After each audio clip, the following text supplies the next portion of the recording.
Hi friends. Welcome back to my channel. మా బొజ్జ గణపయ్య రెండవ రోజు పూజ.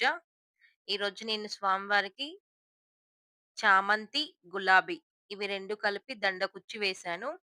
అలాగే రెండవ రోజు నైవేద్యం వచ్చేసి అటుకుల పాయసం. మనం వేరే ఏదైనా పెట్టుకోవచ్చు. నేనైతే అటుకుల పాయసం పెట్టాను. అలాగే మనం స్వామివారికి ప్రసాదం కోసం పెద్ద ఆర్భాటం చేసుకోవాల్సిన అవసరం కూడా లేదు. స్వామివారికి ఆవిరికి ఉడకబెట్టిన ప్రసాదం అంటేనే చాలా ఇష్టం. అంటే ఉండ్రాళ్ళు, కుడుములు, గుగ్గిళ్ళు, వడపప్పు, అటుకులు, బెల్లం, పుట్నాలు, అలాగే పులిహోర, దద్దోజనం, పాయసం స్వామివారికి ఇవే ఎక్కువిష్టము. కుడుములు, ఉండ్రాళ్ళైతే మరీను స్వామివారికి మనం నైవేద్యం కోసం పెద్ద హడావిడి చేయాల్సిన పని గూడా లేదు. అరటి పండ్లంటే గూడా స్వామివారికి చాలా ఇష్టము. అలాగే రెండవ రోజు నేనైతే అటుకుల పాయసం బెట్టినా.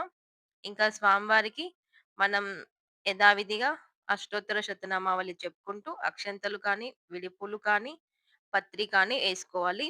అలాగే స్వామివారిని కదిలిచ్చే ముందు మనం పెరుగన్నం బెట్టి కదిలిస్తే చాలా మంచిది. చల్లగా పోయిరా తండ్రి అని మా బుజ్జ గణపయ్యని మా కన్నయ్య కాసేపు, మా అషు కాసేపు ఎత్తుకున్నారు. మా ఇంటి నుంచి అలా స్వామివారు వెళ్తుంటే కొంచెం సంతోషం, కొంచెం బాధ. వాళ్ళ అమ్మ దగ్గరికి వెళ్తుందని సంతోషం ఒకవైపయితే, అప్పుడే పంపిస్తున్నామని బాధ ఇంకోవైపు. మా పిల్లలు ఇంకా కొన్ని రోజులు ఉంచుకుందామని. కానీ ఇంక తప్పదు గదా! ఇంట్లో ఎక్కువ ఎక్కువ రోజులు ఉంచుకోవద్దు గదా! Thank you.